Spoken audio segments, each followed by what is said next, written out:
Hello everyone, Yashodhan here. We are live on YouTube and we can start with the session. Thank you. Hello, everyone. My name is Shiraz, and I would like to invite you for today's session. So good morning, good afternoon, and good evening to everyone. Welcome to the fifth day of the 5-day series webinar, wherein we are discussing, our experts are discussing and sharing their experience on taking novel drugs from lab to clinic. This event is being organized by Drugs for Neglected Diseases Initiative, DNDi, in collaboration with BIRAC and ISCR. In the last 4 sessions, what we have covered till now is the framework of successful lead optimization, the fundamentals of pharmaceutical development, PK/PD relationships, and safety pharmacology. And the one we had yesterday was on toxicology and toxicokinetics. As the last session of this webinar series, today our esteemed chair and the panel of top experts will elucidate on the final goalpost, first-in-human clinical trial. But before we move forward, I would like to introduce with some ground rules. So please kindly change your names on the laptops or computer to the one you have used for the registration of this event. This will be required to generate the certificate of your participation. And please keep your microphones on mute for your questions on the chat. With this, I would like to introduce our session chair for the day, Dr. Jaideep A. Gokte. Dr. Jaideep A. Gokte completed his medical graduation MBBS from Grant Medical College and Sir J.J. Hospital in Mumbai. He then completed his MD in pharmacology from Seth GS Medical College and KEM Hospital. During his postgraduate days, he worked as a lecturer in pharmacology. Since 1994, he has been working with Cipla Limited and is currently Global Chief Medical Officer. He has closely been involved in the development and introduction of several drugs in various therapeutic fields, particularly HIV/AIDS, infectious diseases, and respiratory diseases. He has worked on several clinical trials in the field of asthma and COPD and infectious diseases. He has participated and spoken at several national and international forums and has been actively involved in educational activities. He was a member of the Association of Physicians of India Guidelines 2005 on antiretroviral therapy and has more than 40 publications and over 50 presentations at conferences. He also participated in several research methodology workshops. So with this, I would like to invite Dr. Gokte to take the floor, please, and to initiate. Thank you. Thank you very much, Shiraz, and thank you to the DNDi team for that kind invitation to chair the session. Delighted to welcome all of you to the day 5 session, which is really a very exciting session on actually now moving into a first in human studies. And we have an excellent lineup of speakers today, and I'm going to introduce the speakers first and then call each one of them to take their sessions. So we have 4 speakers today. The first 2 will be delivering talks, and the next 2 will be actually delivering case studies. The first speaker will be Dr. Jean-Yves Guillaume, who's Head of Translation, Research and Development Coordination at the DNDi in Geneva. Dr. Jean-Yves comes with huge experience of having taken part in early phase development for several drugs in multiple therapeutic areas. But notably, I would say in the last few years, in anti-infectives such as filariasis, leishmaniasis, and tuberculosis. He has over 25 years of pharmaceutical industry experience, and we're delighted to have him today with us. His talk will be followed by Dr. Yves Taubert, who's the CEO of Richmond Pharmacology Limited, which is a center of excellence for phase 1, phase 2, and phase 3 clinical trials. Remarkably, Dr. Yves has conducted over 500 clinical trials and has extensive experience in cardiology, neurology, gastroenterology, and interestingly, ethnic bridging studies. His most recent work involved the first patient in a global first-in-human study to be dosed with a drug for hereditary transerythroid amyloidosis. So I think this is really interesting. He has authored over 140 publications and has spoken and presented his work at several international events. So the first 2 speakers will be giving talks. This will be followed by 2 case studies. The first case study will be delivered by Dr. Henry Kaplan, who's an independent senior advisor in early clinical development, translational pharmacology, and drug safety risk management. Dr. Kaplan has spent many years at Sanofi where he was Associate VP and Deputy Head of Worldwide Clinical Pharmacology for Sanofi Aventis at that time, Head of the Risk Management Center of Excellence within Sanofi, responsible for all DRMPs and RMPs. He was also member of the Benefit Risk Assessment Committee, chaired by the Sanofi Chief Medical Officer. He's been founding member of the European Federation for Exploratory Medicines Development, and recently he's the president of the French Association of Translation Pharmacology. I think it's a pleasure to have him speak to us today. The last speaker will be Dr. Sumati Namibia, who's Senior Director of Child Health Innovation and Leadership Development. It's called Child at Johnson & Johnson. Dr. Namibia has more than 20 years of experience in different capacities at the US Food and Drug Administration, including 8 years as Director of the Division of Anti-Infectives. She has expertise in pediatrics and pediatric infectious disease and regulatory development in different kinds of anti-infectives, including antibacterials, antifungals, antimicrobacterial, and antiparasitic products. She currently provides scientific and regulatory expertise for the development of anti-infective products and vaccines for the pediatric population. So with this brief introduction, I'm delighted to first invite Dr. Jean-Yves Guillaume to speak to us on practical and technical approaches to determining first-in-human dose. Dr. Jean-Yves, over to you, please. Well, thank you very much, and a very good evening to everyone in Asia, especially in India. Very good afternoon in Europe, and morning in America. So let me share my slides.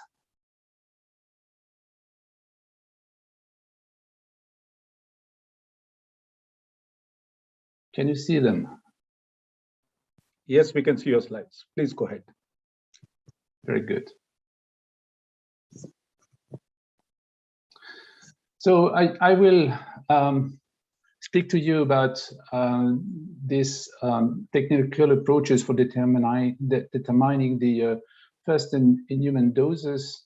And basically, when we have to bear in mind when talking about first-in-man study that essentially the safety and well-being of participants. This is true for any clinical trial, but for first-in-human studies is of paramount importance. We also have to bear in mind that the case of first-in-human studies, there is no expected benefit, or at least therapeutic benefit to the participants, or minimum expected benefit in the case of oncology trials. And also that there is really some uncertainty which is associated with the medicine being tested, as there is no human data or eventually in vitro data that are possibly not necessarily relevant to the human situation. So having said that, everything needs to be done to minimize the potential risks, and this is addressed by the design and the conduct of the trial. This includes different things, different aspects, and the other panelists will cover some. In the design, the endpoints that are to be assessed, especially the safety one, the progression in terms of dosing is very important, but equally important is the starting dose. So in the case of first-in-human starting dose, the guidance for industry from FDA related to the estimating the maximum safety starting dose in initial clinical trials is the key reference. This starts to be an old document, but this is really a very important one. Basically, this document outlines an algorithm to derive the maximum recommended starting dose for a first-in-human study with a new chemical entity in healthy volunteers. And it as well recommends a standardized process by which this MRSD can be selected. So if we plot, I would say, the efficacy of the drug,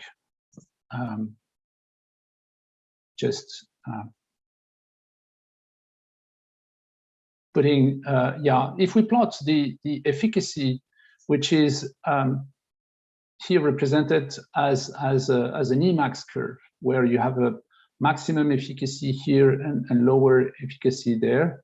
There is a therapeutic area, which is essentially the space between this curve for efficacy and the one that is observed with toxicity, where here you have the maximum toxicity, which is probably the death of all the animals. Of course, you are not expecting to reach that level. And the toxicity defined different important factors, one of them being the not observed adverse effect level, the NOAEL.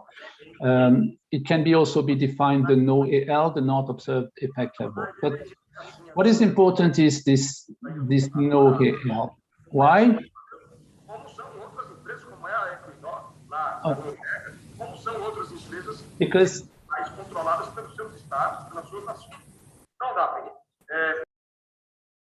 Because okay, so what the US FDA recommends is that starting from the NOAELs in toxicity studies, there are 2 species that are to be used.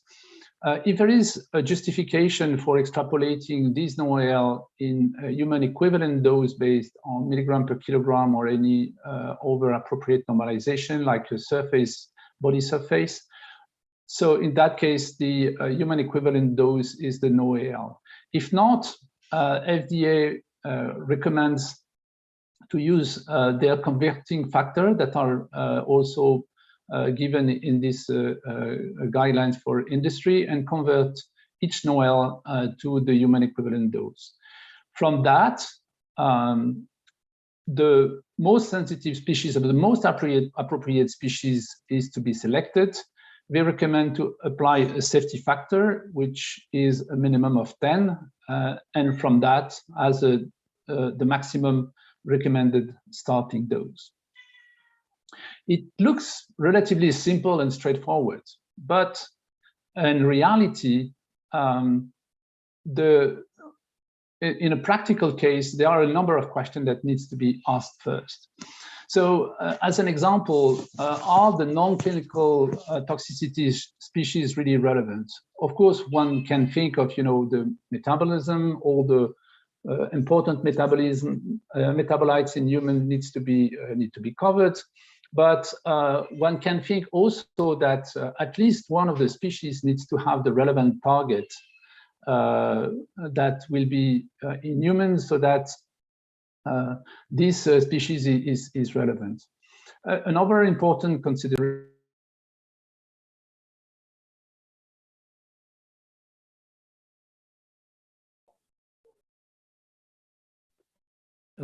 Dr. Jean-Yves, you have gone on mute, I think. Yes. Thank you indeed.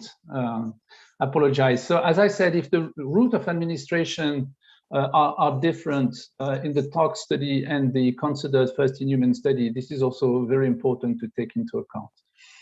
Is the study duration adapted to clinical studies? Of course, if we consider a single administration, a short period is required, but in general, and this is what we use at DNDi, we normally have a 28-day tox study, even to cover a first-in-human studies. Very important, have the target organ been identified during tox studies? In other terms, do we have an understanding of what the drug can do? And equally important, are the signs of toxicity that have been identified monitorable in first-in-human? If not, that's maybe a problem potentially. Just to give an example, of course, if we are talking of liver, brain, heart, or kidney, they are monitorable. But if we are speaking about testicular toxicity as an example, very difficult to follow that in first-in-human study, and one can expect that this may be something difficult to follow. Importantly as well, are there any other additional risks that needs to be taken into consideration? As an example, is the drug expected to have an immunomodulatory effect? Is there any evidence that one may face a QT prolongation? Is there any phototoxicity? And last but not least, is the metabolism, the pharmacokinetics and toxicokinetics sufficiently well characterized and understood?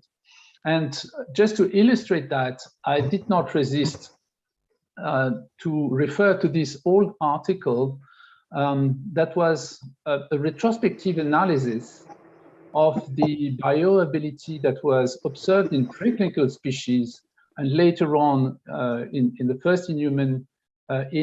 So as you can see here, there are a number of chemical series for which the correlation between the bioavailability in human and preclinical species are very good.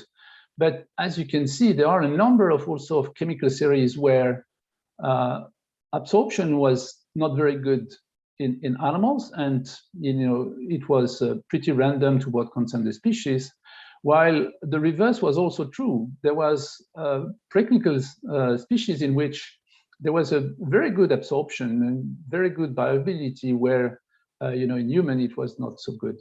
So it's very important to have that in mind. And for sure, I mean, the new tools of simulation, modeling and simulation as an example, helps a lot to understand if there is a good allometry. And typically, the PBPK modeling, physiologically based modeling, is certainly helping to understand potentially what should be the doses. Just to illustrate these questions and this I would say this really the things that needs to be taken into account, I would like to just illustrate that with one of the antiparasitic new chemical entities that DNDi is developing, for which we anticipate to have an oral dosing for 2 weeks, which is currently the target product profile we anticipate. So relatively short period of time, but nonetheless, 2 weeks of exposure is something. So we identified this drug by a phenotypic screening, very active against parasites, but the mechanism of action is not really fully understood. The safety pharmacology and associated assessment show very limited off-target activity, especially on a panel of over 60 receptor of enzyme. But to what concerns the tox, if the dose range finding study in rat and dogs showed limited adverse event, there was at high dose some signs in dogs, but was okay. And from that, we ran a 28-day pivotal toxicity GLP study. And here we had 2 deaths. 2 dogs died out of 6 at the high dose, with some adverse signs observed also at intermediate dose. The body weight loss in particular was really marked at the high dose, was not as prominent at intermediate dose, but was present, and therefore the low dose was defined as a no AEL, which was 28 milligram per kilogram per day. This does not mean much, I would say, in terms of dosing. It's important to have an understanding of what the exposure corresponds to, and this we had with a slight difference between female and male animals, and a Cmax which was equivalent. What is important is that in the 2 dead animal, a marked kidney and cardiac lesions were observed. There was a tubular cell degeneration and necrosis, and a myocardial cell necrosis in these 2 animals. So that was, as you can imagine, really a concern. There were no similar signs at lower doses. There was a severe dehydration in those animals that was probably related to the kidney. After some time and following several discussions, toxicologists were convinced that the cardiac signs were being limited only to dead animals, were considered to be secondary to kidney lesions. And despite, honestly, the difficulty to really establish formally the relationship. Importantly, there was a full recovery of the these histopathological signs after 7 weeks, which was very good. So the non-clinical safety package was considered to be supportive for clinical development, and the signs of toxicity were considered being monitorable.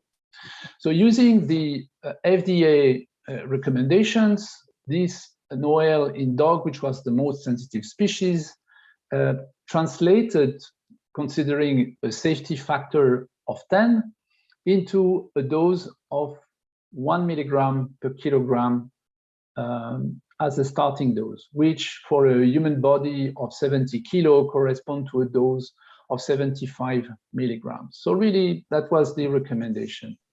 After discussion, and once again, because of this, I would say, safety risk, these cardiac events that were, there, we decided to be a little bit more precautious, and we added a safety factor of 7.5 on top of it. So we initiated the first in-human study with a 10 milligram dose. And we ran a first in-human study in healthy subjects with really strict inclusion and exclusion criteria to what concerned the kidney specifically and heart. We were using a Sentinel dosing, one subject receiving the IMP, the other one the placebo, and the rest of the cohort being dosed if there was no safety issue. We really defined in the protocol that it's really key to have that clear stopping rules defined for each cohort, but also for the trial. And here we consider the liver, the kidney, and the heart. And also clear stopping rules to what concern the PK, and in that case, that was based on the dog NOAEL. We included as marker kidney function exploration, considering the standard labs of plasma, creatinine, burn, and urea, but we added cystatin C, which is another marker, and we also took samples to do some possibly exploratory renal biomarker further on, like the KIM1, which is a marker of a kidney injury. To what concerned the cardiac exploration, we had frequent safety ECG. We put Holter monitoring on top of it, and we monitored frequently also the plasma troponin, which is a marker of the cardiac injury.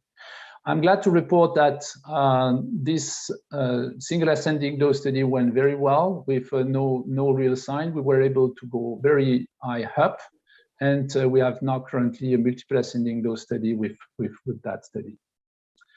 Now, so this was for NCEs, and there are a number of other drugs, the new biological entities that are obtained from other activities, and the safety of these new biological entities, notably those that have a new mode of action, is really something which is difficult to really fully characterize at preclinical level.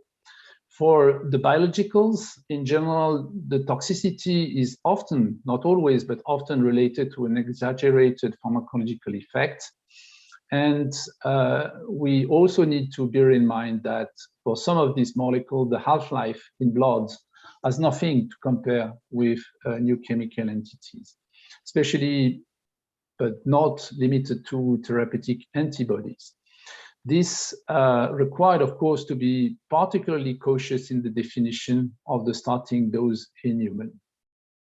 So for the drugs, the new biological entities, especially that are considered as or suspected to really induce significant deleterious effect like cytokine release, the MABEL is to be used instead of the NOAEL definition and maximum recommended dose. The MABEL means minimum anticipated biological effect level, and what it is, if I go back to the scheme, where once again the efficacy is on the left-hand side, so probably the toxicity appears, with a really smaller therapeutic index. It's really closer. The same parameters can be defined. Minimum efficacious dose for efficacy, no AL for toxicity, or no L for toxicity. But in that case, this is what counts is for, once again, for this NB suspected to induce significant adverse effect, it's really preferable not to start with what is considered to be tolerated, but really by the one which is expected to produce the lower effect. So MABEL basically is estimated based on pharmacology and certainly not on toxicity. Taking into account for efficacy a number of parameters, like as an example, the interspecies difference for affinity or efficacy, or the adjustment according to the expected exposure in human, and eventually many other factors. As an example, some new biological entities are developed using, for some species, a surrogate molecule. So the characteristics are sometimes very different. And once again, it's very important to understand what we are talking about. So why things have changed for consider, and the recommendation being to consider MABEL instead of the NOAL of these molecules. So this is based on the development of a drug years ago called TGN-1412 from the company called Tegenero at that time, or teralizumab was the other name of that drug. This drug was a humanized rat antibody against human CD28, and being a super agonist for its target. Essentially, when in the body, when an antigen presenting cells is to activate a T cell, there is an area of contact. And in that area of contact, so the antigen presenting cells is presenting the antigen, as you can see here, but this does not trigger any activation. What triggers the activation is what happened on the right-hand side, where essentially the antigen presenting cell is capable to stimulate the CD28.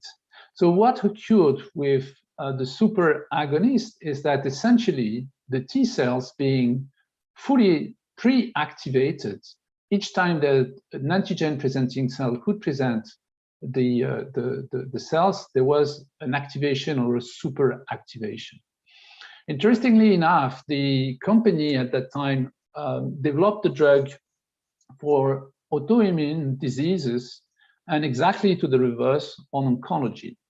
The two indications were possible. What they did actually is that they were following the guidelines of the FDA that were essentially the only one that were existing at that time, and they embarked into a first-in-human study with 8 male healthy subjects being randomized to receiving the placebo, 6 under active, with a starting dose of 0.1 milligram per kilogram. What happened? Just a disaster. The 6 people who received the IMP had to be transferred in intensive care units after a very serious reaction. And essentially, after that, the CEO of Tegenero, Dr. Hatz, said that they essentially developed the drug in line with all available regulatory and clinical guidelines, and the drug at that time had been shown to be safe in the early non-human studies. And essentially, the MHRA, as the study was run in the UK, the MHRA essentially backed up what Tegenero said, but that was really an extraordinary, exceptional circumstances. And as you will see, that was really related to the mechanism of action of the drug. So what happened? Actually, just a disaster. A few minutes or hours after the infusion of the drug to the subject, they start to have signs with headaches, with rigor, lumbalgia, and then very rapidly after that, some hypertension and tachycardia.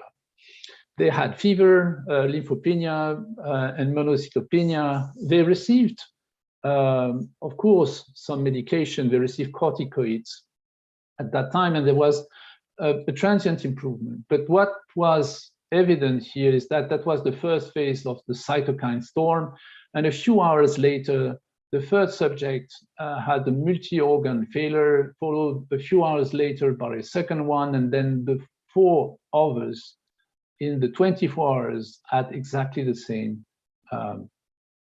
signs. So they were obviously transferred for having the relevant treatments, and essentially this lasted for a minimum, of 15 15 days, and there was obviously a recovery period during that time. But as you can imagine, there were some irreversible lesions in those subjects.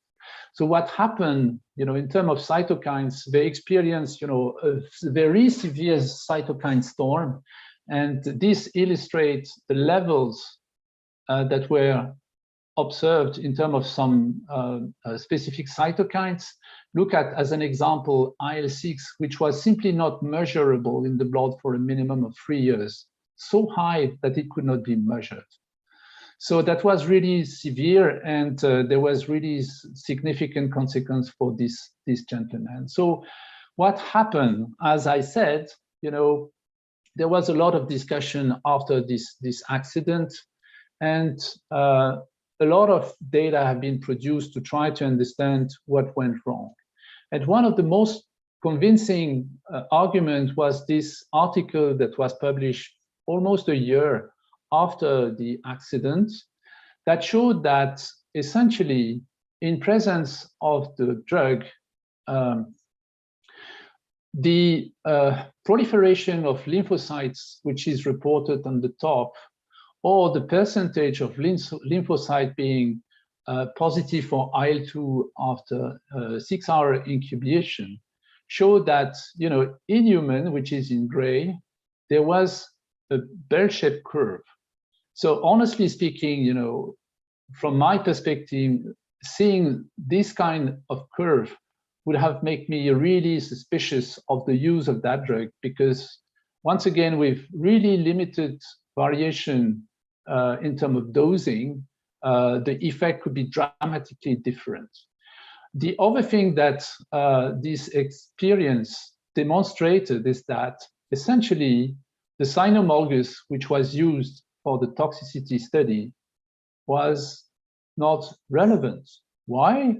Because the drug terrorismab does not behave as a superagonist in that species, what we can clearly see when we look at the difference between human and monkey on both parameters. So essentially, the trial, which was based on NOAL, started with 0.1 milligram per kilogram. If they have produced the data and used them for MABEL, they would have ended up with a dose which was probably 100 times lower. So after that trial, as I said, the health authority revised, of course, their position in terms of starting dose, especially for drugs that are suspected to induce serious deleterious effects. And the guidelines were essentially changed after this accident. Today, the situation is such that health authorities give really a thorough attention to drugs that are suspected to induce significant deleterious effect. And you can expect to have really a number of questions from health authority. And it's really important to characterize that well in advance. In case of doubt, it's also very important to bear in mind that health authorities are always keen to provide their feedback, and such a scientific advice meeting with authority is something that needs to be considered to help in the design of first-in-human trial design. With this, I thank you very much for your kind attention, and I'm ready to take questions. Well, thank you very much, Dr. Jean-Yves. That was a very, very comprehensive explanation. And I think very interestingly, you brought out, or you reminded us of the problem that the TGN 1412 went through more than a decade ago. And I hope there are lessons to learn from this. So I can see a few questions that have come for you. The first question addresses, what is your view on current preclinical guidelines to modify to generate most likely effects of humans in preclinical work? I think this is a very important element, and we had yesterday also some elements into the discussion. It's quite important to take into account, and I try to illustrate that also with an NCE. It's important to have the best understanding possible of what should happen in human. So already in preclinical, there are a number of elements that would guide, I would say, the clinical. The appreciation, of course, of the effect in terms of metabolism, as an example, or using human cells. The methods that are used, as I mentioned, in PK/PD, as an example, there are different methods that can be used, and they need to be used together to guide really on the scheme. And also in terms of a scheme, I would say for increasing doses, there are also probably some elements to be taken into consideration. Another question that has come is it possible to perform BMD modeling to select Noel? I think this is a tricky question, honestly. I try to illustrate the fact that it's very important to have a really very good understanding, not only on the presence of the relevant target in animal species. Honestly, I think this is really difficult to do a good modeling, but I don't know, maybe other panelists have different views on that or different experience. I recall there was another study somewhere, I think it was in France, that a phase 1 study led to central nervous system toxicity. And yes, would you be able to elaborate to us what happened there and what was the issue? So if I recall correctly, but again, we have the chance to have Dr. Kaplan, who is French, by the way, so maybe he has a full recollection of this. But essentially, indeed, there was an accident that was during a multiple ascending dose study, and as far as I recall, after several administration, indeed, there was an accident and in the end a death. Actually, the drug, as far as I recall, induced some severe signs, including probably some brain lesions that, in the case of at least one subject, led to death. So I would say that in general, this kind of accident is relatively rare, and that's fortunate. But some adverse events, more or less important, can be observed, and this is really important to mitigate those risks ahead of the trial. Do you think, Kavan, given the way first in human studies are now recommended, is there an adequate safety cover that we have, or do you think there's something more that has to be considered? I honestly think this is case by case. As I mentioned, there are currently so many different type of drugs, right? Of course, you do not develop an mRNA like you develop an NCE or an engineered protein. So it's really a case by case, and this is why it's to me so important to have a full appreciation of all the elements, all the preclinical elements before proceeding, because as I mentioned, something can be observed, limited science sometimes, but that may have some consequences. So thank you very much for the session, Dr. Jean-Yves, and I think it has been a pleasure listening to you. Really happy to know we have nearly 240 people listening out to here, and many of them have sent in a note of appreciation for your talk. So thank you very much for the talk and for answering the questions. With this, I move on to the second lecture for the day is Dr. Yves Taubert, who's the CEO of Richmond Pharmacology. And Dr. Yves, over to you. Your topic is risk assessment and risk mitigation. Your topic is on planning study design, principles behind dose escalation models.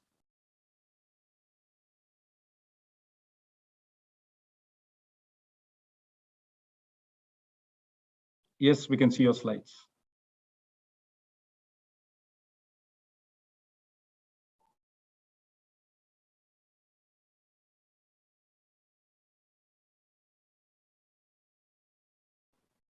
Sir, please unmute yourself, and then we...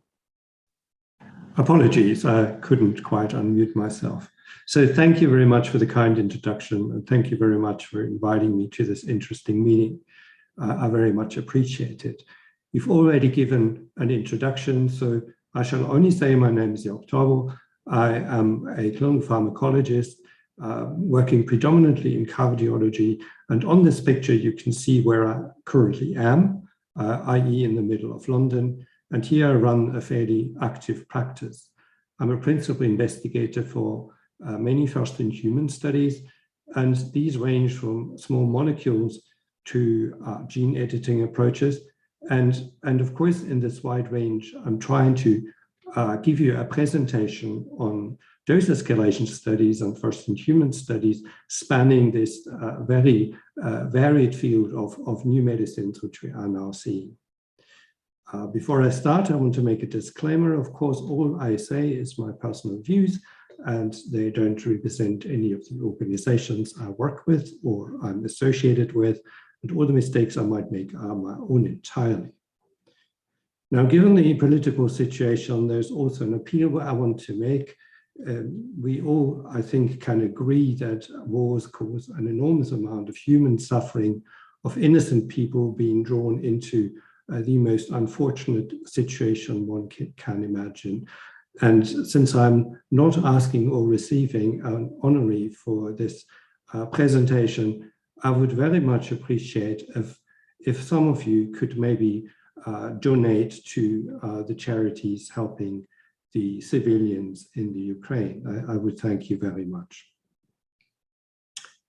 Now, my topic is discussing dose escalation studies, and if we go back to definitions, then these studies are experimental in their design. They are clinical trials which are essentially assigning an exposure of a medicine, and then we observe the outcome. In terms of drug development program, they sit right at the middle there, and they are providing us with clinical information. Most people still categorize clinical studies in phases 1 to 4, and that's the traditional model which has served us rather well, and I will stick to it for the moment. There are, of course, overlaps, but in principle, phase 1 and phase 2 studies are exploratory in nature. So we want to learn about a medicine and what we can do with it. And only in phases 3 and 4, we look at confirming, and phase 4 particularly, we look at further learning, i.e. other indications and so on. Typically, the order of phase 1 studies, that's in the traditional drug development model, would be in this kind of order. So you have single ascending dose studies, multiple ascending dose studies. You would look at food effects, formulation effects. You would want to study certain populations. You, of course, need to study drug interactions, as when you enter patient trials, these will become an issue. And of course, you look for some indication of efficacy, at least a proof of principle, proof of concept. And then you have to do various safety studies, which also are done in healthy volunteers. Now, a first-in-human study, and I've given you a schematic of a study that's currently ongoing here, it's fairly typical. So if you look at the single ascending part on the left-hand side, you can see there is 1 or 2 days preceding a drug administration, and then there is a number of observations which follow the administration, which could either be done as inpatient or outpatient part. And the study design, of course, for any of these studies needs to be tailor-made to the medicine you are dealing with. And therefore, these studies can come out in a very different design when you look at the detail, but the overriding principles are basically the same. And if you look at the multiple ascending dose part, then again, each period where you would give 1 dose is very similar to your single ascending dose start, except there is now several days during which you administer the drug in order to see what happens with multiple administrations. And however, these are much the same.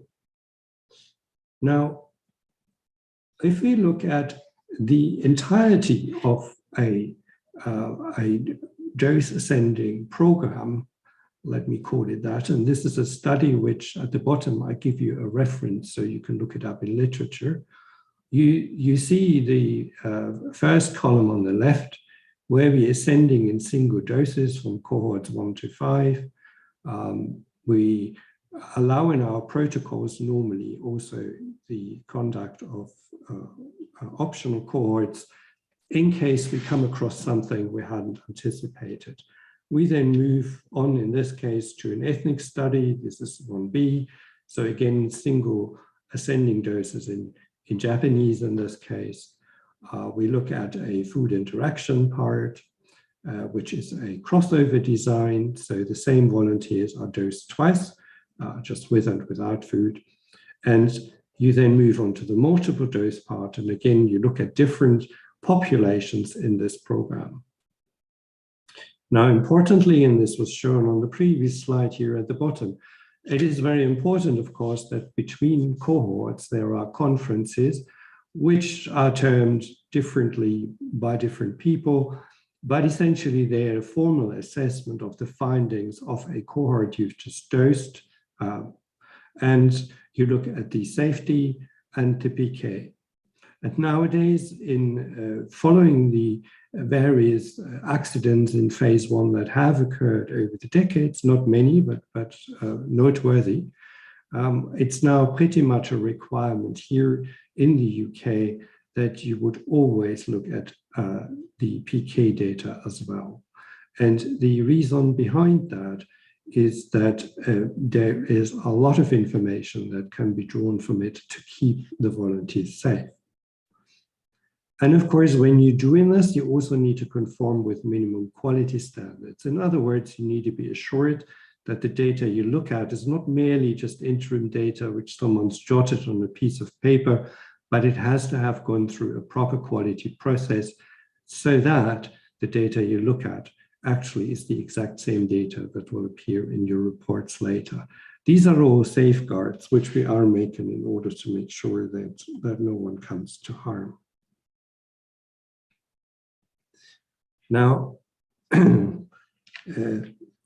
Dr. Guillaume has already very eloquently explained that we follow guidelines. For us being here in the UK, we follow the EMA guideline on strategies to identify and mitigate risks for first-in-human and early clinical trials of medicinal products. A long title. Again, the reference is given at the bottom of the slide. There are important considerations we need to make when we're designing a study and conducting a study. Now, first of all, again, this has already been very well explained, finding a starting dose. I want to say that from my practical experience, and also this has, been fairly well presented already at various meetings, we often get that wrong.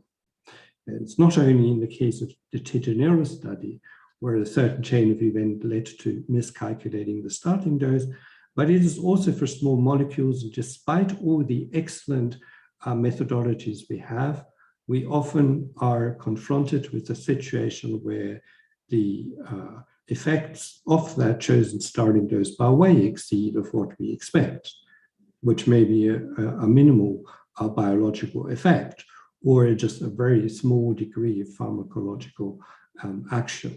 You would like to see that with your starting dose, but I've run at least 3 studies where we ended up giving a dose beyond the maximum tolerated dose as a first dose. So that is a word of warning. Despite all the sophistication, it is important that you remain humble and appreciate that you might get it wrong.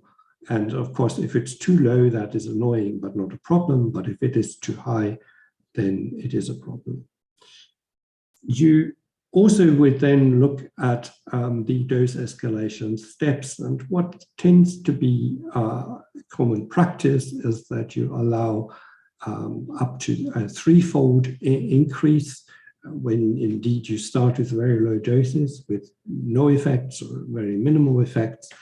But you tend to slow down with your increases in doses to typically double the previous dose or even less as you reach a higher dose range. It's also very important to define nowadays what the maximum exposure is that you desire. So typically, we are correlating all the exposures we see in animals and the associated effects with the exposures we see in humans. Hence, the PK is so important. We want to be sure that we're not overexposing. And there was a reference made to the Bial trial in France. And of course, the problem there was that the doses that were given in this experiment were way beyond the anticipated therapeutic doses. And indeed, if you look at all the guidelines, then you find frequent references to the maximum tolerated dose. Now, the maximum tolerated dose is the highest dose you can give with your new medicine. However, it is regarded here as a form of human toxicology study. We do not normally encourage doses which are beyond the therapeutic range. There is a justification to go somewhat higher, of course, because you want to understand higher exposures, because you might have drug interactions with other medicines.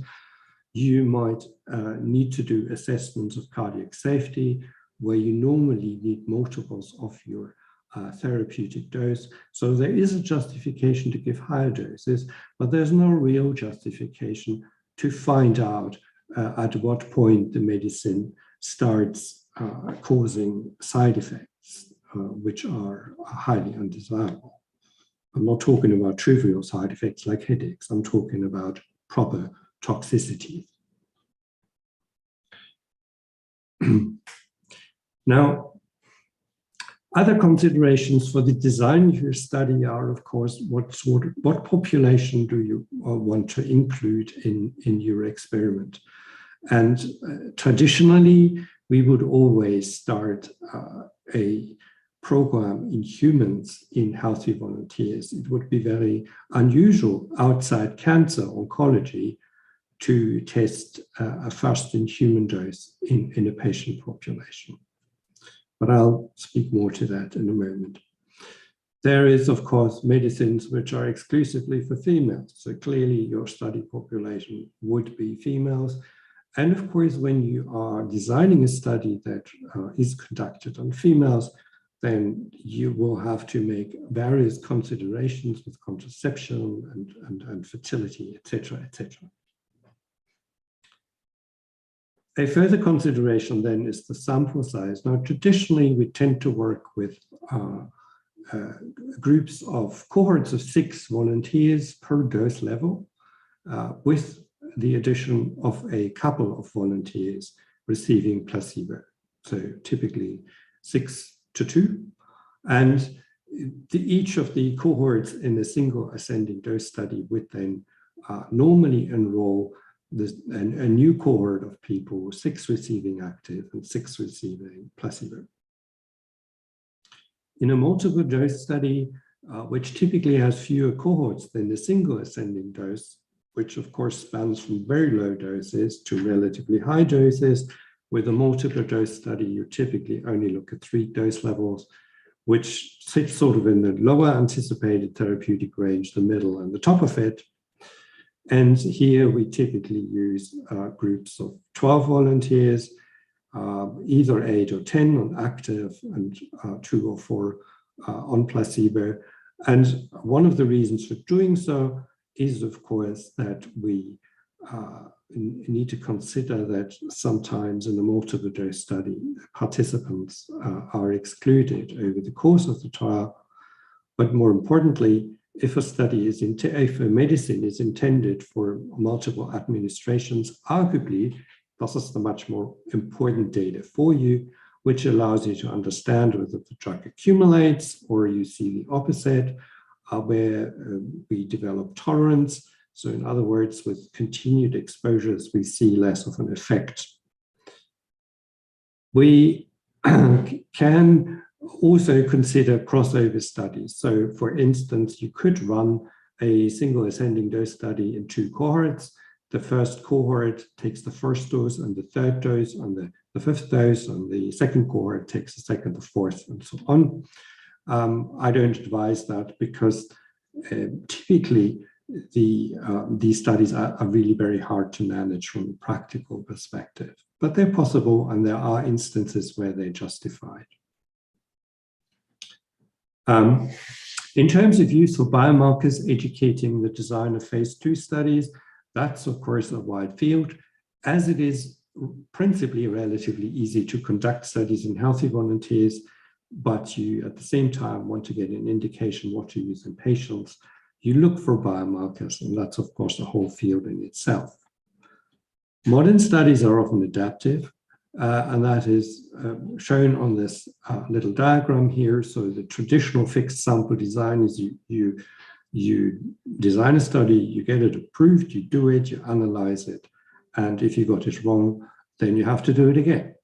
And an adaptive design essentially allows you to look at data as it emerges, and if you see anticipated signals, which is often the case, then the protocol already has a pre-designed concept of changing and adjusting to these new findings.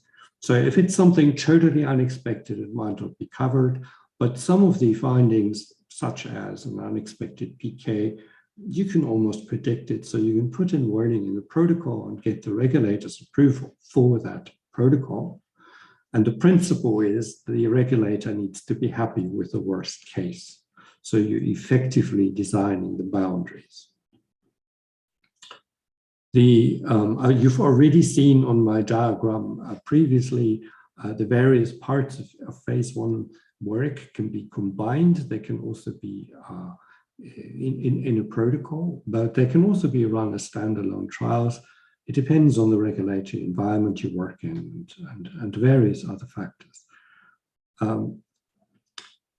Essentially, there is two concepts which are important, particularly to biotech companies looking for funding. There are things which clearly add value and can be incorporated in a single and multiple ascending dose study easily. So for instance, ethnic subgroups, if the medicine is intended for a particular population, say Africans or say Asians, then you can include cohorts which allow you to make a very good assessment of any differences. And you can also include concepts such as thorough ECG analysis, which is helping you de-risking a compound, because it's not good news if you find out later you have a QT liability. Now, I did already make a reference, and the chair has already kindly mentioned that I was the principal investigator dosing the very first patient in a systemic administration of a CRISPR-Cas9 in vitro gene editing program in transthyretin amyloidosis. That is certainly one of the most exciting studies I've done in my life. And these, of course, have very different principles that need to apply from a traditional drug development program.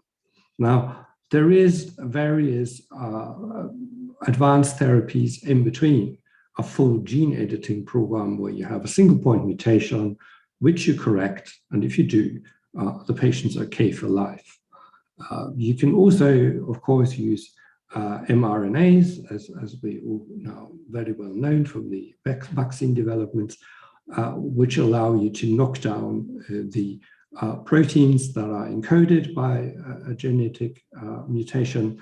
And depending on what it is you exactly do, you will have to tailor-make your first-in-human program, your dose escalation projects accordingly. And I had already put on the previous slide the question as to whether you need placebo subjects and whether you need blinding in these sort of studies. And I would make a case that we often just try to apply best practice to our trials, not really reflecting what is necessary. And arguably, if we run our trials efficiently, then we run them more rapidly. And if we manage to do this, then we save a lot of patient lives, but we also save a lot of patent life, which is commercially attractive. Now, in these biologics, it often is arguably a question whether we can learn anything from healthy volunteers, whether they should be exposed at all, and whether it is not more sensible to really move on to patients. Importantly, if we do so, then it needs to be understood that the principles of these first-in-human studies in patients need to follow the exact same principle as our traditional phase 1 studies. So in other words, someone who's got a reasonable life expectancy, but an inherited disease and is quite well, if you do an experiment in a patient like that, it is exactly like a healthy volunteer. Yes, they have something to gain, but they also have a lot to lose. So this is why it is important that the same principles are applied. Now, this is a case study from a study in a small interfering RNA. This is a poster, and I've just highlighted here the biomarker we use in this study. So we look for the knockdown of TTR, and you can see the top blue line here. These are the placebo subjects, which give us an indication of the normal variation of TTR in the placebo group. And then you can see the various doses. And you can essentially, in a study like that, imagine that you have a very good handle, really, on what you do, because you know your target, you know what you want, you know what that will mean in terms of clinical outcomes. So these are very useful surrogates. Now, the decision to make when you consider the inclusion of research participants, you have a choice of 3 models which work very well, each of those. One is the traditional healthy volunteer model. I've already mentioned that. And that has, of course, limitations in terms of the data yield. It is very good in some instances, but of course, there's a lot you don't learn, which you then need to tease out in your phase 2 programs, which essentially are still learning studies. They're still exploratory, but they involve the right patient population. You can, and that's now commonly done here in the UK, is combine a classic start in a healthy participant, where you go through the low and ineffective doses in healthy volunteers, because there was not really a lot you can learn from that data, but it's quite expedient to dose them in rapid succession. And then you move on basically with the same protocol in a patient population, where you give the higher doses, where you give the multiple doses. In other words, where you now really start gathering data on the dynamics of the new medicine, rather than purely the safety data. And the third model is one which in many diseases is actually quite feasible. So if you think about the main challenge in running a patient study, then these are essentially finding them. But there are diseases which are very common and which still are, in much of a need for new medicines, hypertension, heart failure, etc. So it's not a problem finding these patients, but of course there are various challenges, such as concomitant medication, and these all are, I can't really give you a one-size-fits-all considerations you must make for each molecule. Before I close, I really want to say a few words about risk management, although this will be discussed by Henri, of course. But in the study protocols, what we have found is very good practice is to have tables, like here, tables, in the protocol, which you then can share with your regulator and ethics committees and so on, where you set out essentially all the potential risks you identify. There's obviously the literature search you can make, similar targets, etc., where you're in a known class of medicines. And in terms of effects, you can set out what other people have experienced or might experience. And then you deal with the risk mitigation right there in the protocol, visible to all. So you set out clearly what you do to prevent any problems and what you do to treat it. And I want to emphasize, you should look at the worst case. What the Tegenero study made the Tegenero study so tragic is the concept of giving the new medicine the first dose to 6 people at once. And of course, no one can deal 6 cytokines, treat 6 cytokine storm patients at once. I mean, even our clinic wouldn't have the capacity, nowhere near it. You can deal with 1, but you can't deal with 6. So this needs to go into your trial protocol, and it's now pretty much standard that we all have sentinel groups. So 1 patient going first on whom we try whether we have got the dose level right. And then you look at all your non-clinical studies, really by organ class. So for each of these categories, you look at what you expect or might expect or have to expect. And then you set out what you do by way of risk mitigation, which is again the 2 things. What is it you measure? What is it by way of prevention? What it is prevention? What it is by way of treatment? Oh, sorry. There's also study procedures. So if it involves radiation, you of course have to think about that. And I've also put down here operational and CMC risk assessments. And the relevance of this, I've just made a point about when you have adverse events, can you treat it? Do you have the right people there, etc.? So there's operational considerations, which might also then educate the way you design your study. And there's CMC considerations. So we often deal with medicines which have a very short shelf life.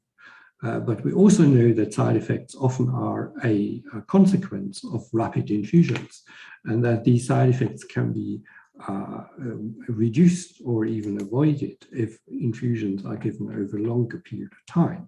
So it's not only the dose you give, but also the time over which you give it. And of course, there need to be enabling studies on the CMC part to help you do this. And so in summary, I would like to say that efficient study designs bring medicines to patients faster, and they do save lives of people living today, not in 10 years' time, but today. And they also are an attractive option for pharma companies because the longer your patent life, the better. So we bat on the entire same side.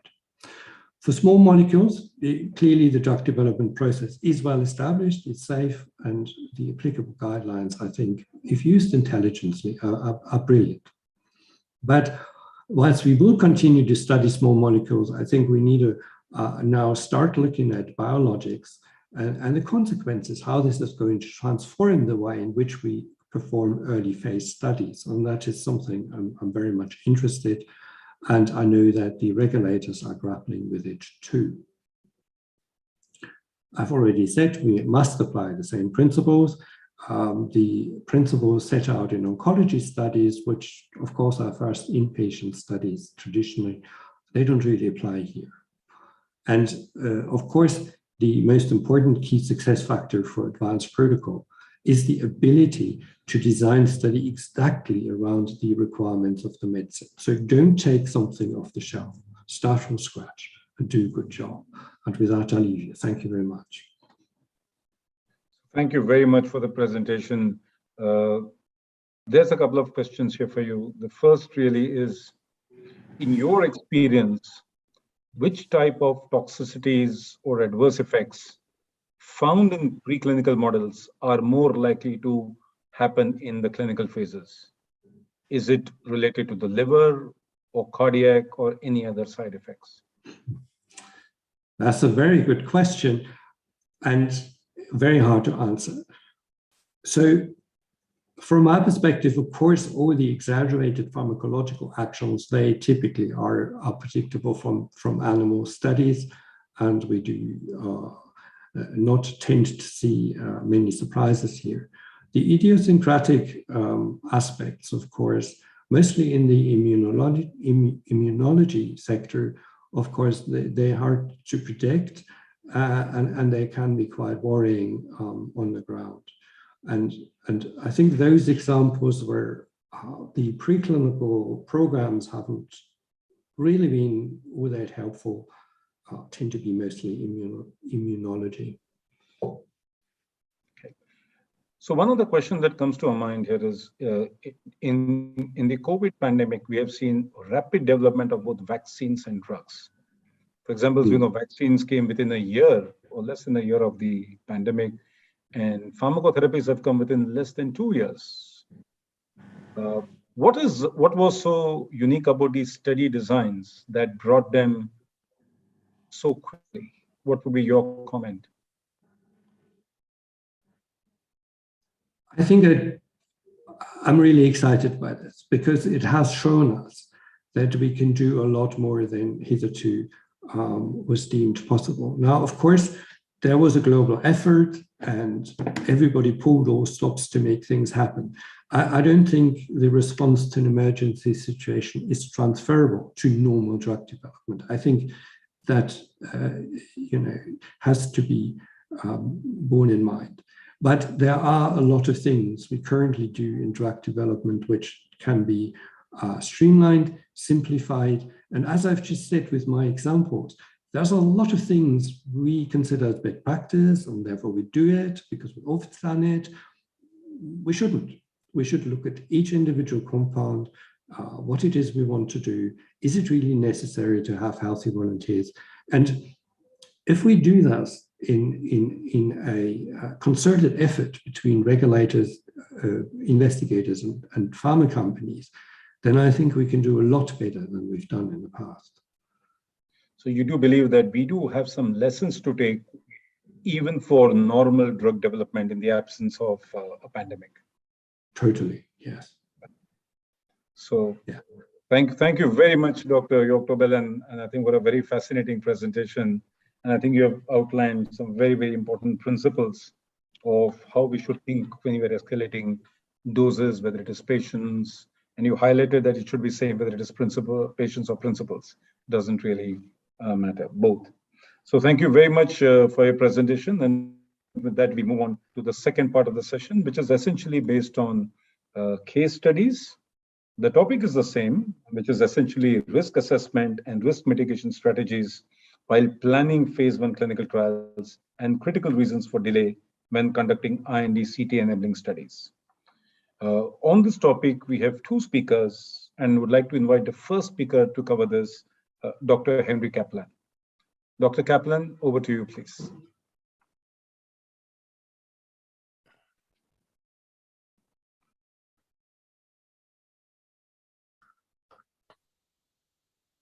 Hello, do you hear me? Hello? And we can see your screen. Yes. You see the slide and you hear me? Yes, we can see Yes. you're on slide 1. Please go ahead. It's okay. Perfect. Thank you. So just after the two presentations that we have from Jean-Yves and Jörg, I don't know if I have a lot of more things to say, because we cover a lot of topics regarding risk management. So just I would like to present my association. My association is the Association Française de Pharmacologie Transactionnelle, and it's an association, non-profit French association founded in 1993 as a brainstorming group whose members are physical people employed in human and transactional pharmacology and mainly in early clinical development. So we have a strong expertise in first in human studies in the group of people in this association, and we are also a founding member of the EUFEMED, the European Federation, our European Federation, and Jörg is also a member of this European Federation. So just to remind that the risk management, whatever the stage of the development, is a cycle. The cycle of risk management is always the same, whatever the stage of the development, and this cycle should be set up all along the cycle, the life cycle of a medicinal product, and repeated regularly depending on information, new information, and that data. It's important to understand this process. Even before prior to the first in human is recommended to perform this work of risk management assessment, and starting by your risk identification, risk characterization, evaluation of the benefit risk of the assessment, and after proposing some risk minimization and communication, and measures the effectiveness of our minimization. It's clear that in early clinical development, we are working with limited data, mainly non-clinical trials, scientific literature, and particularly to obtain data on similar drugs and with class effects. And after the first in human, the data coming from the first study in human. So this cycle of risk management will lead to regular plan, development risk management plan during the development, risk management plan in post-marketing, with always three pillars. The profile of the safety of the drug, the safety specification, what lead to develop a risk assessment plan with the pharmacovigilance and efficacy plan, and at the end, a risk minimization plan to try to minimize the most important risk, as means the risk with the more impact for the patients and subject. So we have some reason of drug development failure in early clinical development, and mainly safety reasons. And we have, in safety reasons, we have anticipated adverse reaction linked to the mode of action, the pharmacodynamic effects, the class effects, and the preclinical data that may give indication of potential or anticipated effect, which should form the basis of risk management, and then, as said by Jörg, stopping rules. And we have also an anticipated adverse reaction that could arise with any compound at any stage of drug development, and the occurrence cannot be foreseen. We have also some unexpected pharmacodynamic and also pharmacokinetics and also pharmacodynamic profile that lead to failure in the early clinical development phase, and new non-clinical safety signal. And I will show several examples on these different topics. As particularity of the risk assessment for first-in-human study is based on valuable information of drug properties, but limited at this stage of development.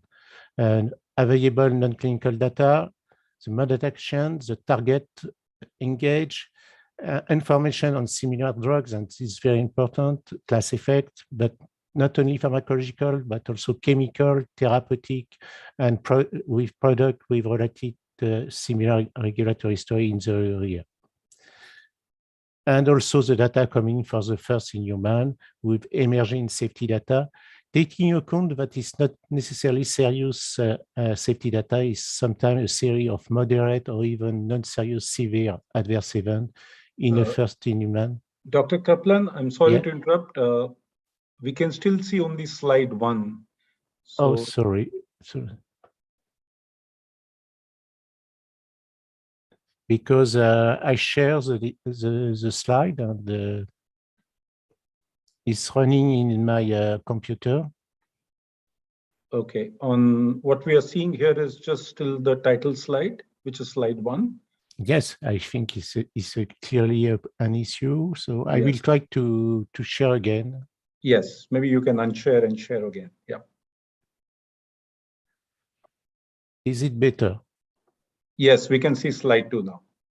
Sorry for that. So just I am the particularity on the risk assessment and particular on the risk assessment and the limited information that we have in first-in-human trials. And I'm speaking of the emerging safety data in the first-in-human trial, knowing that some series of moderate adverse events can be also safety signal that we need to take into account for the further stage of development and eventually to discontinue the first into human study. Interesting is also that Jean-Yves said is the importance of the PK/PD modeling and simulation and biological pharmacology too, and existing scientific literature. So the particularity of risk assessment in first-in-human is also linked to the fact that you are in an exploratory phase with many uncertainties.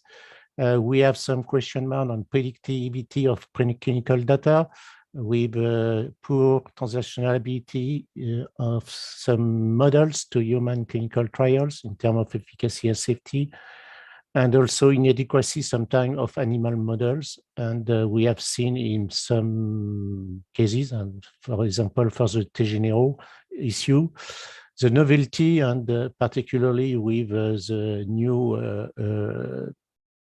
biological medicinal products. And I will remind something very important. First-in-human is not a toxicity study, it's a tolerability study, and it's not exactly the same thing. So we need to be cautious when you are designing our study in first-in-human. We need to focus on tolerability and not toxicity. The particularity of risk minimization in first-in-human, the starting dose, it was discussed previously, so I will not come back on that.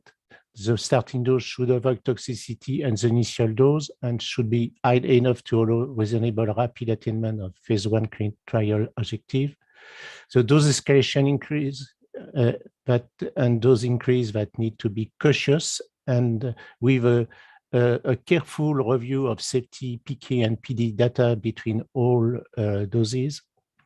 And the decision to escalate should be done according to predefined criteria in the protocol. the maximum dose. And once again, it's not a toxicity study. So the goal is not to reach the maximum dose tolerated in this study, except in some oncology study with cytotoxic, but not for kind of therapeutics. The case of the use of sentinel subjects, the idea of to dose a limited number of subjects before the remaining cohort could minimize overall risk, and is now recommended both by EMA and FDA for high-risk compounds. The choice of the population should be also an action for minimization, with adding some ethical questions. We need also to have more based on experimental scientific rationale for our first-in-human design to minimize risk. The monitoring is something very important, and particularly based on risk assessment, based on limited data, literature, non-clinical, and similar drug profile. And also to develop translational biomarkers, and particularly for DILI, DKI, and others. And today we are at the beginning, but we have not so much validated new translational biomarkers from non-clinical observation to clinical. And we need also to develop adverse reaction stopping rule linked to general toxicity, but also the signal that we have in non-clinical or in similar drug. And the design of this stopping rule can present some challenges today, because this stopping rule should not get terminated prematurely without clinical justification, because we have a risk to kill interesting product. We need also to accommodate to multiple concurrent trial arms and parts today with integrated protocol with SAD, MAD, etc. And also we need to base these stopping rules with the risk assessment we have done with the limited data that we have at this stage of the development. So we need to consider for this stopping rule the final stop of the trial, but also stopping for an individual, stopping within a cohort, and progression to next part of the trial when we have integrated design. So we need also to think of a communication plan. In the examples cited by Jean-Yves of the death in a phase 1 study in France in 2016 with the bio product, the communication plan was something very important, and to avoid to expose other subject if we have some serious adverse event, and it was one of the issues that we have with this example. So I will present 3 cases of discontinuation of first-in-human study. The first one is a non-linearity of pharmacokinetics. The drug considered is for a CNS indication, stopped temporarily by the health authority because an unexpected non-linearity in PK during the first-in-human study, requiring an explanation of the observation and an adequate investigation plan before to restart and to continue the development. So when we check the package of preclinical data, we have a solid package of in vitro and animal studies to motivate the start of the trial. However, when we look in depth at the animal toxicokinetic data, the human non-linearity pharmacokinetic could have been predicted. So additionally, despite the many preclinical experiments performed, some clinical information was missing. This include the high protein binding of the parent compound, while not investigating for the mature pharmacological active metabolite, the high volume of distribution and tissue affinity, which was not explained in the preclinical dossier. The enzyme inhibition was studied, but not the drug as substrate of enzyme, nor for the metabolite. So if animal data has been correctly analyzed and linked to each other, the non-linearity was not conducted from this study, and the reason of this nonlinear PK profile which could have been deduced normally, but not in the first dossier. So in summary, the preclinical data set was never complete nor adequate. As a consequence, the study was not correctly designed. And at the end, hopefully, the PK issue was observed very quickly during the dose escalation meeting. So more serious safety issue could have occurred, and by chance, it was not the case. Particularly with this product, it was also a product with a now therapeutic index. So it was a critical aspect of this example. In this case project, in order to explain the problem, first, and if justified, work on further clinical development, the complete list of in vitro and animal data needed was provided.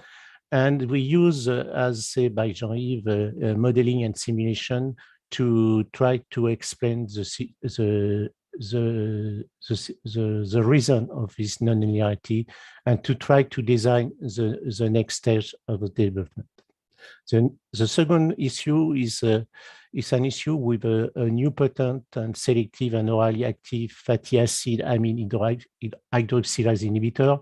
It's the same that the same family that gave the death in the 13 man in France in 2016.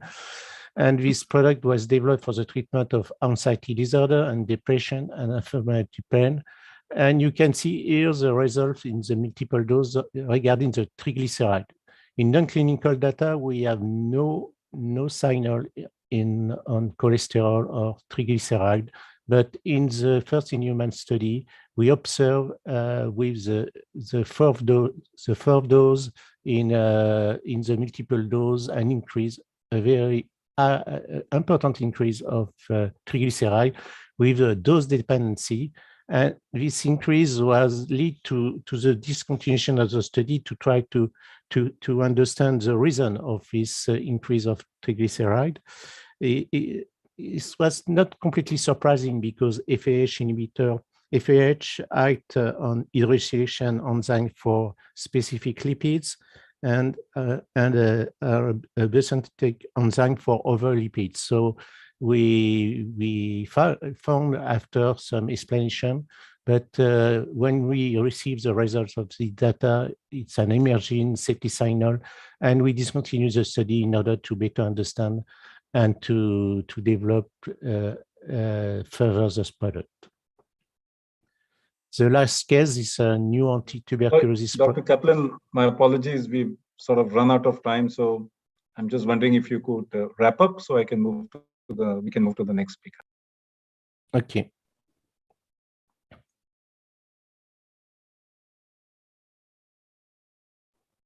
Is there a summary slide you have or a conclusion slide you have? No, it's okay for me.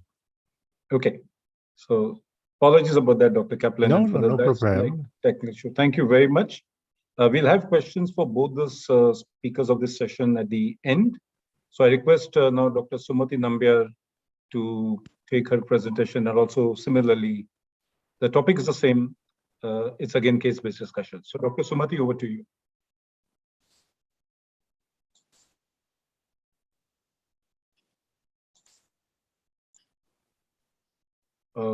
We can see your screen, Dr. Sumati. Okay. Thanks, Jaideep. Can you hear me okay as well? Very well, thank you. Go ahead. So just a quick question in terms of time check. I know we're running late, so should I wrap up in, say, 10 minutes? So how much time do I have? I can go through rather quickly because most of the topics have been covered. Yeah, I mean, you have about 11 or 12 minutes. Okay. Is that okay? All right. Thank you. Anyway, so thank you again to the organizers for this opportunity to share some of my thoughts and learnings over the years. I'm currently at Johnson & Johnson, and I was a regulator for about 2 decades prior to that. So here's my disclaimer. Even though I'll draw upon some of my learnings having been a regulator for a couple of decades, I'm really not speaking on behalf of the agency or on behalf of the company I work for currently. What I'll try to cover in the next 10 minutes or so is, at a very high level, discuss some non-clinical considerations as we transition to early clinical development, first in humans or early phase trials, talk about clinical considerations and give you some examples to highlight potential pitfalls. As Dr. Kaplan mentioned, most of these topics have already been covered, so I have the luxury of being the last speaker, and I'll try to go through these rather quickly. And I just hope that the points I make will just reinforce what has been said by prior speakers. I don't think I'm going to tell you something that you haven't heard before. What I thought I would do is sort of to set the stage, I'll talk about a clinical hold. Again, I'm coming from a US perspective because that's where I have the experience as a regulator. And the intent here is not to go into the regulatory nuances of what constitutes a hold or what doesn't constitute a hold, but really is to highlight what are the key concepts that are taken into consideration by regulators when a decision is made whether the study should be allowed to proceed or not allowed to proceed. So these are the 5 criteria which are in the Code of Federal Regulations from a US standpoint. I will focus on the first and second. The other 3 bullets are pretty straightforward and self-explanatory. Now, the emphasis here has been added by me. That's not how it is if you actually look up the Code of Federal Regulations. So again, here it's to emphasize the concept. So what might be situations when there is an unreasonable and significant risk of illness that would result in a study not being allowed to proceed? So here would be issues such as the non-clinical studies showing you a significant toxicity, or the dose that was selected is not appropriate, be it the starting dose or be it the dose escalation strategy, etc. The second point is, when is there insufficient information? And you would be surprised, I have reviewed many investigational new drug applications, which actually are substantially incomplete. So they can have insufficient information with regard to the type of non-clinical studies that had to be conducted. There could be insufficient information with regard to product quality, so chemistry, manufacturing, and controls, or there could be insufficient information with regard to the clinical aspects of the proposed trial, either in terms of safety monitoring, in terms of safety reporting. So these are things that one really needs to pay a lot of attention to when a study is being put together and being submitted for consideration to proceed. So when one moves from non-clinical to human trials, first in human early clinical trials, you ask yourself some important questions. Is the overall approach reasonable in terms of what's being proposed in humans? We heard some discussion around the starting dose. Is it safe? Granted, there are a lot of uncertainties. Even with the starting dose, we come up using one of different approaches. What are the most likely toxicities based on what one has seen in non-clinical studies? Again, remembering that there are toxicities which would for the first time be seen in humans, because there are many unpredictable toxicities which the non-clinical studies really don't help you with. And then what might be an optimal dosing schedule and duration of therapy. So we've heard this again from prior speakers, but I think these are important questions that what you have to ask yourself when you're deciding to move into humans based on the information you have from non-clinical studies. Is the non-clinical species chosen, is it appropriate? Is it relevant, not just the sensitive species, but is it also the relevant species? What are the potential organs of toxicity that were identified in the non-clinical studies? Because that certainly becomes relevant in terms of what you need to monitor. Was the duration of the non-clinical study, the doses that we use, the route of exposure, are they appropriate for the proposed clinical study? Were there assessments of the PK and PD? Was a dose response identified? What was the route of administration in the non-clinical studies, and how does it relate to what's proposed in the human studies? We heard a lot of discussion around, is it a small molecule? Is it a biologic? Because the considerations are very different. Is it a drug with a short half-life? Is it a drug with a long half-life? Because again, as was discussed, has implications on dose escalation, duration of follow-up, etc. And also remember, what is the disease targeted for treatment? Is it a disease where there's truly an unmet need? What is your threshold for taking risks versus is it a disease for which you have a lot of available therapies? So some important issues that, just a lot of boxes here. Yeah, that one that I have seen over the years with non-clinical studies is the types of non-clinical studies were either not the right type or the timing was not appropriate. Even though there are guidances and guidelines available, it would be surprising to know that they sometimes are overlooked. So it's important to keep in mind, what are the expectations from regulators, and more importantly, what is right for the safety of patients.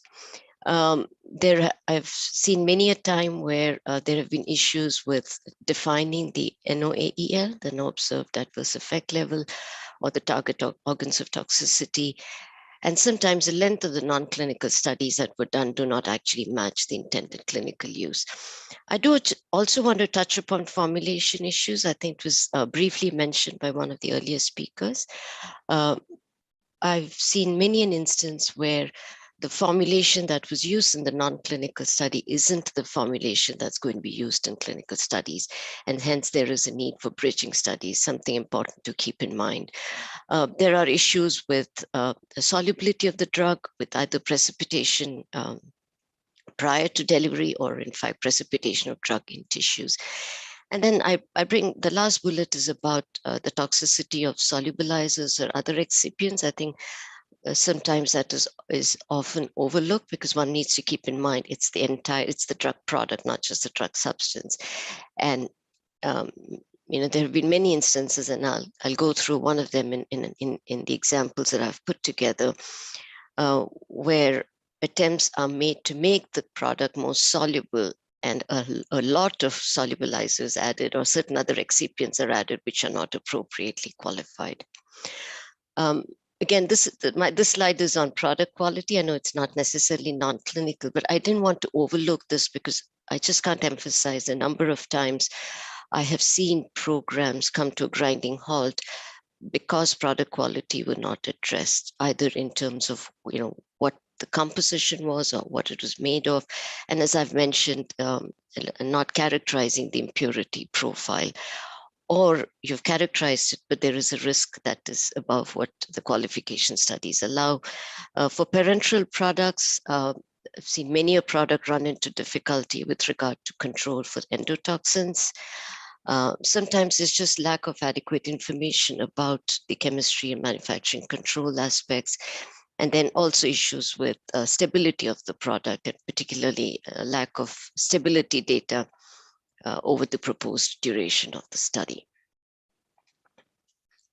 So with that, I'll just move into the clinical considerations. And again, it's really a series of questions that one needs to ask before you proceed into human studies. Are the protocols designed appropriately? And again, this was mentioned earlier, but something we have to remember, what's most important in any of these studies, in fact, in any study, is to ensure the safety of the patient. So one has to make sure that the protocols are designed to ensure safety of the patients and answer the question that one has in mind. I've touched upon the quality of the investigation products. You need to have that information at hand. Is the route of administration appropriate? Is the rate of administration appropriate? Is it okay to administer the product as a bolus dose, which is less desirable? The slow infusion obviously being the more desirable approach. And also, if you're giving very small doses, is the formulation such that you can in fact administer the small dose that you're setting out to do? And then what is a mode of action? We've heard about this, and we've gone through some of the examples, particularly the Tigeneron example, is really what is the target and what are the downstream effects and how broad can it be, because it can have certainly a major impact, as we saw with the Tigeneron example. We've heard about the importance of sentinel dosing, where you start with a single subject. I think it's very important also to keep in mind that there be an adequate period of observation between dosing, because you need to observe if there are any adverse events that occur a little later, and also to be able to interpret them. And how do you decide what is an adequate period? I think it will really depend on what are the characteristics of the product, and also importantly, what do we know about similar products from other trials? In terms of dose escalation, I think you have to think about, are the increments appropriate? Dr. Taubel had mentioned, how you have to be cautious, again, depending on where you are on the curve. Be very careful with dose escalation. If there's a small therapeutic window, if the animal models are not very predictive about what you're likely to see. And then important to remember that you have to have safety stopping rules in place. Again, I've, in my experience, seen many an IND being put on hold because they were not appropriate stopping rules put together in the protocol. So you have to have rules in place for either stopping dosing in a given patient and terminating the trial, or stopping rules for a cohort, or stopping rules for dose escalation, or some stopping rules to progress to the next part of the trial, particularly if you have an integrated protocol. And to generate stopping rules, one has to have what is a list of acceptable toxicities, which, if observed, will not necessarily result in major changes, such as stopping further dosing. Or if you have toxicities which are not considered acceptable, then what is the plan? Again, it's hard to come up with a one-size-fits-all approach here, because a lot depends on the product. But some things to consider is, do you stop dosing and then go back, review all the toxicity data, and then decide on the course of action? Or is the better approach to evaluate additional subjects in a particular cohort to further characterize the adverse events? You certainly don't want to repeat, or shouldn't repeat at dose level if dose escalation criteria were met for that particular level. You could consider implementing smaller dose increases between dose cohorts, or if you're able to identify certain more at-risk patient population for a particular adverse event of interest, and those subjects could potentially be excluded. So I think exactly what option you would pursue would depend on the product under consideration. So safety monitoring, the protocol needs to have a plan in place to monitor adverse events that you've taken into consideration. Again, the mode of action of the product, what non-clinical data are available, and any anticipated responses. Whatever follow-up is proposed, it should be long enough to preclude the possibility of missing any undetected serious toxicity, and there has to be a clear rationale for why the proposed length of monitoring period was chosen. Likewise, for laboratory data, they should be appropriate and adequate. There needs to be safety reporting plans to relevant regulatory authorities. And as Dr. Kaplan had mentioned, there needs to be a clear communication plan between all parties involved to communicate any significant adverse events. So with that background, I hope I've been able to just sort of emphasize some of the main points that the other speakers had laid out, and things that one needs to keep in mind as you design your first-in-human and early clinical trials. So the next few minutes, I'll walk you through some examples. I won't go through a lot of details because I'm not in a position to actually identify the products here. So they will be at a rather high level. So this was an anti-infective product that was being developed for longer-term administration. A lot of anti-infective products are for short-term administration, but there are some clinical conditions where they are developed for longer-term administration. So a 14-day dog study was done where there were some deaths observed, and these were attributed to cardiac exhaustion and seizure. However, when looking at the data more closely, it became apparent that actually the product was accumulating in tissues, particularly in the heart, brain, and lung, at concentrations that were higher than that seen in the plasma. So a 90-day dog study was done, and they were done at lower doses, actually was able to identify an NOEEL, and these were for cardiac and neurologic toxicities. So there was enough data here to have allowed the single dose study to proceed, which did not identify any major issues. However, When the multiple dose phase 1 study was conducted, and it actually had to be stopped early, subjects in fact developed significant central nervous system adverse events, and it became apparent that this product development couldn't be pursued, given that the clinical intent was for the product to be administered for several months. A second example was a protein that targeted a particular pathogen. And here in the dog studies, there were signs of hypersensitivity seen with reduction in blood pressure and reflex tachycardia. So additional toxicology studies were required to understand this phenomenon of hypersensitivity, and the findings here showed that there was inflammation in the adventitia of the blood vessels, of the larger blood vessels. And again, vascular damage was seen. So the findings were consistent with what looked like a hypersensitivity reaction. And given the unmet need for which this product was being developed, it was deemed appropriate to study the product in humans. However, dosing was limited to a single dose because with multiple dose, one would expect this to be further exacerbated. A third example is a drug being developed for treatment of acute infections. It is more for short-term administration, but a lot of infections are treated for somewhere for 2 to 4 weeks. So the 28-day studies looked rather clean. They were done in 2 species. There were no problems, but as required for marketing applications, 3-month studies were done. When the 3-month studies, in fact, revealed that there were concerns with thromboembolism, and the thrombi and emboli was seen in tissues, and along with clinical manifestations of neurologic toxicity beginning around week 9. So in human studies, the duration of treatment had to be limited to less than 1 month. And eventually, with additional clinical data being collected, treatment duration was extended beyond 1 month, but that was much later in the development process. The last 2 examples, I'll just talk about formulation issues. So I mentioned this concern with solubilizers. So this was a new class of an antibacterial drug that was formulated with the solubilizer. There were some adverse events seen in the phase 1 trial and thought to be related to precipitation of the drug. So to fix the formulation, the amount of solubilizer was proposed. However, the study was not allowed to proceed because the proposed dose of solubilizer was not considered safe based on the findings that were available, based on the findings from the studies done that far.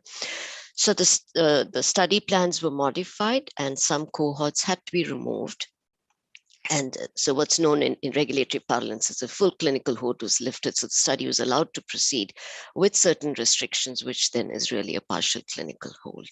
So again, important to keep in mind solubilizers, excipients, etc., which actually have an important bearing on these studies. Another example of an issue with the formulation was this is a member of a known class which was modified to enhance its spectrum of activity. But in the animal studies, thrombosis and emboli were seen. At some point, a decision was made that it was okay to dose humans, and humans developed thrombophlebitis. And further modifications to the formulation were made, but humans continue to have significant thrombophlebitis. Unfortunately, in the phase 1 studies, cases of pulmonary embolism actually developed. Luckily, the outcomes were okay in these patients, and then the program had to be abandoned because it became apparent that this product could not be administered in this manner. Anyway, so to summarize, I think my key messages here are keep in mind the information from non-clinical studies before transitioning to human studies, but do not forget that there are several limitations with regard to the non-clinical studies. There are toxicities which are predictable, but you always have to be prepared for the unpredictable toxicities and the uncertainties in dose selection and translating from non-clinical to humans. I think we all would agree that our priority is to focus on the safety and well-being of trial subjects. So we have to do everything to ensure that the proposed clinical trial has measures in place to safeguard the safety of study participants. Here are some references that you might find helpful, and thank you again for the opportunity and for your attention, and look forward to the questions. So thank you, Jaideep, and back to you. So thank you very much, Dr. Sumati and Dr. Kaplan, for some of the illustrations on some of the challenges that you face while running phase 1 and encounter toxicities. So if I could request Dr. Kaplan to be on, oh, there he is. So the first question, Dr. Kaplan, for you is, just like the FDA has an IND mechanism in place or pre-IND mechanism in place, is there an opportunity to meet other regulators like EMA to design a good preclinical program? Yes, in fact, in Europe, the authorization for first in human study is national because normally it's a monocentric study. But when today it changes because we have now in place since January 2022, so it's very recent, a centralized procedure we review by one country, but it's a centralized European procedure. Once again, you can have also in time during a drug development, some meetings with the EMA. It's a advice meeting, so EMA could also discuss with you on the non-clinical program if we have some question marks. And so it's not exactly the same mechanism than the IND, but it's possible to discuss with health authority prior to first in human or during the CTA approval period. So, but you can have some advice meetings before to help you to design your preclinical program and also to design your first into human. Thank you. Dr. Sumati, a question to you. When clinical trials are stopped due to toxicities that happen in the phase 1 program, what happens to these healthy volunteers or patients who have participated? Obviously, they will be followed up till the adverse events are reversed. And what happens if they're not? Can you throw some light on that? Yes. So I don't know if there is a choice to not follow them. I mean, I would be surprised if that is if that's happening. I don't think that's correct. And you know, if that practice is happening, I think it's probably very unfortunate because there is, you know, if the study is actually, so one has to remember, so, if the study is put on hold, then there is no way that these subjects could actually have been enrolled. Now, if it is a question of the study being put on hold after the study had actually started because now some adverse event has appeared, then there is a requirement to submit those safety reports to the various regulators. So I don't think there is an option of either not following the patients or not reporting them. And how long they should be followed up? Till the adverse event resolves? Or what if the adverse events are permanent and they don't resolve? So I think there are clear, you know, again, if you look at the regulations, it clearly outlines what is required in terms of how long they need to be followed up. Now, certainly if there are some adverse events which you have, you know, they are totally irreversible, there will be some sort of a concluding point. Up until then you have to follow. So you cannot follow them to eternity for sure. But I think till there is some kind of either resolution or closure on what the adverse event is, I think it behooves us to follow and certainly report. I'm a little taken aback by that question. Actually, I just hope in real life nobody is not following these patients and just abandoning them. I think that would be very unfair. May I say something? It's not too much to the follow-up. The follow-up is well done in case of serious adverse event, and to be honest, and also for pregnancy, we have some guidelines both in FDA and EMA. The problem is more when you have a serious adverse event, and with the Tegenero story or the French Bayeul story with the death, we have the reason of this mechanism, the reasons of this serious adverse event was not always well documented after, because as the drug was stopped, at the end, everybody stopped to work on the drug. So we have sometimes no answer on why we have some this serious adverse event that can lead, just I remind, to a death of an healthy subject. So it's something I think we need when we have serious adverse event with a new drug to oblige finally the sponsor to continue to work on the reason why we have such a serious adverse event. Dr. Sumati, another question for you. We also see that clinical holds get lifted after some time. Mm-hmm. And what really leads to this decision of lifting a clinical hold or partially allowing a clinical trial to resume? Sure. Yeah, that's a very good question. So there are many reasons. So it really depends on what was the reason for the hold, right? So if the reason for the hold was that the protocol was deficient, there was no safety monitoring plan or there wasn't safety reporting plan. So what typically happens is when the agency, again, I'm talking on behalf of, from my experience at the agency, when a letter is issued saying the study is put on hold, the letter will also clearly articulate what needs to be done to get off hold. So if the protocol is missing X, Y, and Z, then it'll say, make sure you have that. So you need to include that. Or it may be that you need to go do more non-clinical studies. And then there's an opportunity to have a conversation with the regulators and see if what you've done is good enough. A partial hold, on the other hand, is different. A partial hold is where you might have enough information to say it's okay to go with a single dose study. You need to go collect more data, come back, then the multiple dose study might be allowed, or it might be you can do this cohort. So the reason for the partial hold also can vary. And so depending on that, the reason to lift the partial hold, and then sometimes you can go from a partial hold to then completely lifting the hold, or sometimes you can remain on partial hold for a long period of time, whereby a cohort is done, the data submitted to the agency reviews it, makes a determination, then decides if it's okay to go to the cohort. So you can remain in that partial hold status for a while sometimes. So again, unfortunately, it depends, but there are ways to get out of the hold, and those clearly are articulated, and you need to work on them. So I know we are coming at the end of the program, but there's a last question. Perhaps I can see Dr. Yves is still here, and maybe I can ask him this question, although it's not really. So there's a question on gut microbiomes, and the question really is, can gut microbiome related techniques be used when first in human studies are being planned?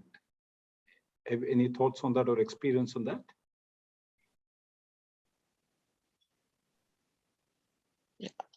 I don't, Jaideep. No, Dr. Yves, maybe if you have any experience on that? Don't, I'm afraid. Okay. Can't comment. Dr. Kaplan, any experience on gut me microbiome studies in phase 1?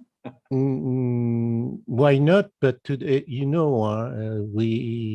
it's always the same thing. We need to have some validated method to obtain some information, because we cannot work on information not too much valuable. So why not? But we need some method that we need to develop and to see if we have some interest, and after to validate. And there's a problem with all the biomarkers where we need a lot of time to validate them to be sure that we can use them. So why not? But today I have no example on such development today. Okay. Dr. Jean-Yves, you want to comment on that? Having had experience in anti-infective early phase, have you been involved in any gut microbiome techniques? Please unmute yourself. Apologize indeed. No, yeah, I have been in contact with one pharmaceutical company in my previous life that was interested by the approach. The reason is that they were developing anti-infective against Clostridium difficile, and therefore they were very interested to approach, I mean, the phase 1 already with some markers of this. It's, I would say, relatively rare and specific and focused to some indications, but this is something that may be considered. But as Henri said, the big question mark is on the validation of the markers you want to follow. So I'm going to take one last question to Dr. Sumati, given her experience with the agency. Do you think with the COVID pandemic, there is there's going to be an increased sort of tendency to use patients as healthy, instead of healthy volunteers in anti-infective studies, the way some of the COVID drugs have been, especially the monoclonal antibodies have been tested, which straight away virtually entered phase 1 trials in patients rather than healthy volunteers?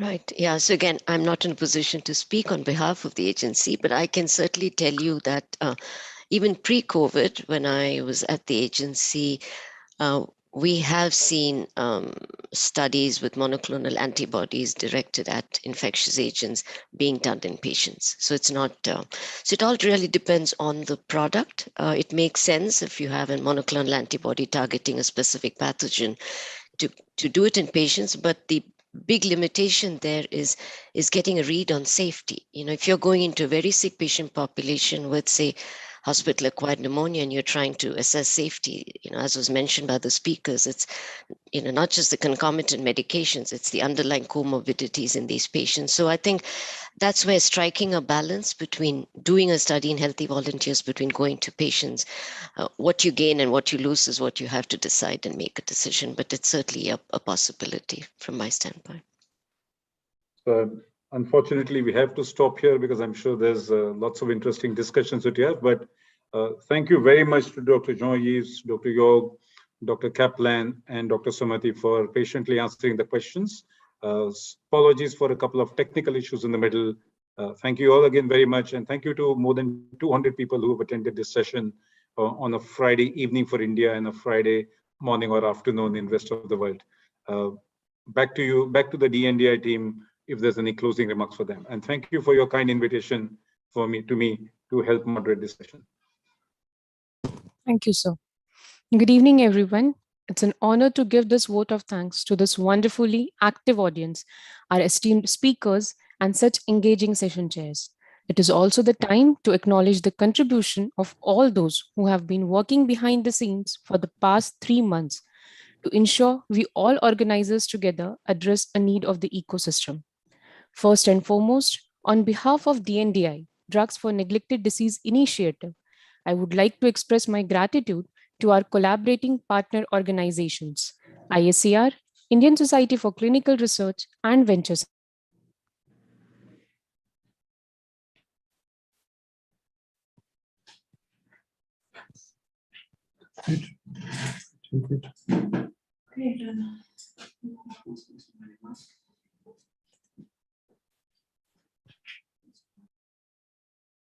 Jayashree, are you there? Jayashree, we can't hear you. Yeah, I think we lost her. Yeah, I think we lost her. So yeah, I think maybe the connection is bad. Yeah. Does anybody else want to close from the DNDi team? Is there anyone from the DNDi team who would like to take over? Yeah, I would like. I think she's back. Yep. Okay, yeah, Shiraz, go ahead. Yeah, so I would like to thank all the speakers, all the participants, our partners, and who have worked towards the successful completion of this web series of webinar. And with this, we would like to close. Just for a note for all the participants, please give your feedback in the link you have received in the message. That would be very helpful for us to design further webinars. Thank you very much. Thank you, Shiraj, and thank you to all the speakers and the DNDi team. Thanks to all the participants for active participation, and kindly fill the feedback form, and kindly note we have uploaded all these sessions. They were actually live on our BRBC YouTube channel. So I have pasted the link in the chat box. So in case you all want sessions again, please free to access it on our BRBC YouTube channel. Maybe I should post it again here. Yeah. Okay, thank you and bye-bye. Thank you. Bye-bye.